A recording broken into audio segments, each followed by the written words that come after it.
Welcome to brain roots IAS. आज हम Rajput paintings के बारे में पढ़ेंगे और इसके अंदर हम दो बिल्कुल अलग आर्टिस्टिक वर्ड्स यानी मेवाड़ और किशनगढ़ स्कूल्स के बीच के अनोखे और फंडामेंटल डिफरेंस को समझेंगे। तो चलिए इस लेक्चर की शुरुआत एक सवाल से करते हैं। जरा सोचिए, जब एक बहुत बड़ा पावरफुल एम्पायर टूटता है तो उसके आर्टिस्ट का क्या होता है। यह सिर्फ कोई थ्योरेटिकल क्वेश्चन नहीं है, ये आखिरकार आर्टिस्ट्स और आर्ट की कहानी है। इमेजिन कीजिए 17th सेंचुरी का मुगल एम्पायर औरंगजेब के टाइम में कमजोर हो रहा है, तो उनके जो इंपीरियल वर्कशॉप्स यानी कारखानाज में काम करने वाले मास्टर आर्टिस्ट्स हैं, उनका क्या होगा? क्या उनकी आर्ट वहीं खत्म हो जाती है? नहीं, आर्ट कभी मरती नहीं, उसको बस एक नया आशियाना मिल जाता है।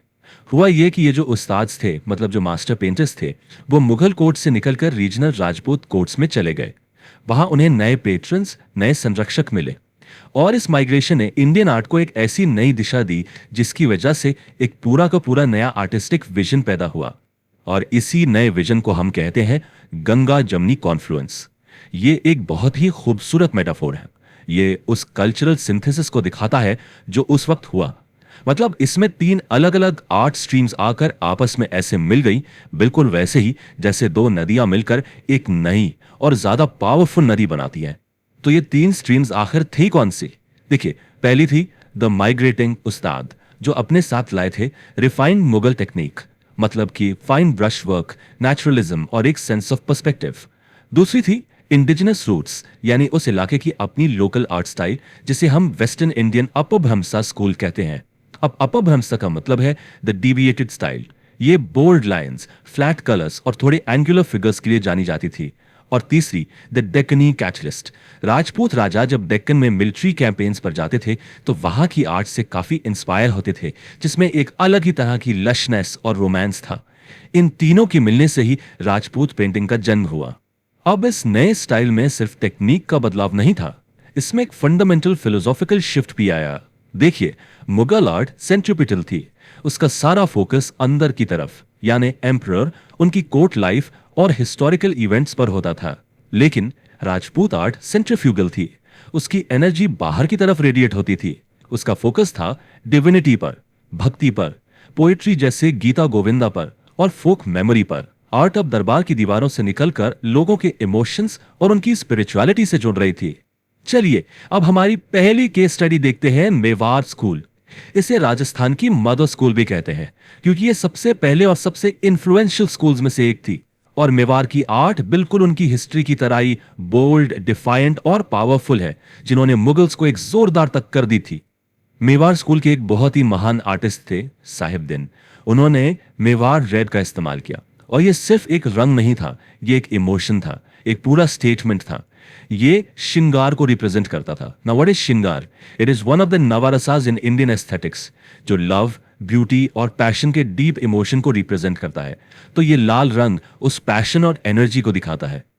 और उनकी स्टोरी टेलिंग का कमाल देखिए, उन्होंने यूरोपियन लीनियर पर्सपेक्टिव को यूज नहीं किया, बल्कि उन्होंने वर्टिकल पर्सपेक्टिव का इस्तेमाल किया।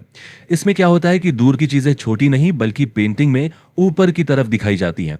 इसका पर्पस रियलिज्म नहीं बल्कि नैरेटिव क्लैरिटी था। एक ही फ्रेम में एक कहानी के कई अलग अलग मूवमेंट्स जो अलग अलग टाइम और स्पेस में हो रहे हैं, उन सबको एक साथ दिखाया जा सकता था। मेवाड़ स्टाइल के फीचर्स उसकी स्पिरिट को पूरी तरह से रिफ्लेक्ट करते हैं। देखिए, स्टर्डी, रोबस्ट ह्यूमन फिगर्स उनके मार्शल कैरेक्टर को दिखाते हैं। बड़ी फिश शेप्ड आईज जो हैं वो इंडिजिनस अपभ्रंश स्टाइल से आई हैं। और आर्किटेक्चर यहाँ सिर्फ बैकग्राउंड नहीं है, बल्कि सीन्स को डिवाइड करने के लिए एक फ्रेमिंग डिवाइस की तरह यूज होता है। ओवरऑल फीलिंग एक ऐसी है जैसे एक एपिक पोएम को, एक महाकाव्य को पिक्चर्स के जरिए बताया जा रहा है। और अब आते हैं एक बिल्कुल दूसरे एक्सट्रीम पर। अगर मेवाड़ राजपूत आर्ट का एपिक बॉडी है तो किशनगढ़ उसकी लिरिकल स्पिरिट है। यह शायद पूरे एशिया की सबसे सोफिस्टिकेटेड, रिफाइंड और इथीरियल आर्ट स्टाइल है। यह मेवाड़ से एकदम अलग, एक बिल्कुल ही नया रूप है। यह पूरा का पूरा स्कूल एक प्रेम कहानी पर बेस्ड है। वहां के राजा सावन सिंह, जो नागरी दास के नाम से कविता लिखते थे, और उनकी कंसोर्ट बनी ठानी, उनके इस अर्थली लव को मास्टर आर्टिस्ट निहाल चंद ने एक नया रूप दिया और उन्हें कृष्णा और राधा के डिवाइन आइडल के रूप में इमॉर्टलाइज कर दिया। तो रियल लाइफ रोमांस यहां डिवाइन लव बन गया और इसी से जन्म हुआ बनी ठनी आर्केटाइप का। अब यहां ध्यान से देखिए, ये एक रियलिस्टिक पोर्ट्रेट नहीं है, this is an intentional distortion.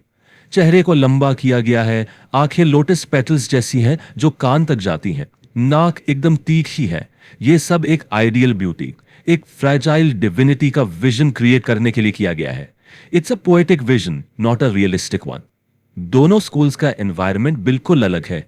एक तरफ मेवाड़ में बैकग्राउंड्स फ्लैट, सिंबॉलिक और बोल्ड कलर्स में होते हैं, वहीं दूसरी तरफ किशनगढ़ में लेटर मुगल इन्फ्लुएंस की वजह से आपको डीप पैनोरामिक लैंडस्केप्स दिखेंगे, आपको एटमॉस्फेरिक इफेक्ट्स, झिलमिलाती हुई चांदनी रातें और शिमरिंग लेक्स दिखेंगे। यहाँ एनवायरनमेंट खुद एक कैरेक्टर है जो रोमांस और लॉन्गिंग का मूड सेट करता है। तो चलिए अब इन दोनों आर्टिस्टिक सोल्स को आमने सामने रखते हैं ताकि इनका विजन और इनका डिफरेंस बिल्कुल साफ हो जाए। देखिए, ये टेबल सब कुछ एकदम क्लियर कर देता है। मेवाड़ इज द एपिक, जहां आपको रोबस्ट फिगर्स, प्राइमरी कलर्स और फ्लैट पर्सपेक्टिव मिलता है, और इसका इंटेंट है डिवोशनल इंस्ट्रक्शन। वहीं दूसरी तरफ किशनगढ़ इज द लिरिक, यहां इथीरियल फिगर्स, पैस्टल कलर्स और डीप पर्सपेक्टिव है, और इसका इंटेंट है रोमांटिक ट्रांसेंडेंस। तो एक महाकाव्य है तो दूसरा एक गीत। तो इतना सब कुछ देखने के बाद आखिरी सवाल ये उठता है कि आखिर इन दोनों इतने अलग अलग स्कूल्स का अल्टीमेट गोल क्या था, इनकी कोर फिलॉसफी क्या थी? और जवाब है the truth of feeling. Rajput artist का मकसद रियलिटी को इमिटेट करना, यानी उसकी नकल करना नहीं था। उनका गोल था व्यूअर के अंदर एक रसा, एक स्पेसिफिक इमोशनल स्टेट को इवोक करना। वो एक फोटोग्राफर नहीं थे, बल्कि एक पोएट थे जो शब्दों की जगह रंगों और लाइंस का इस्तेमाल कर रहे थे। They painted what they felt, not just what they saw. और यही बात हमारे लिए आज एक बड़ा सवाल छोड़ जाती है। हमारी इस फोटो रियलिस्टिक इमेजेस और एआई जनरेटेड आर्ट की दुनिया में इमिटेशन के ऊपर इमोशन को चुनने में आज भी क्या पावर है? इस सवाल पर जरूर सोचिए। If you found this lecture helpful, like, share and subscribe to the channel.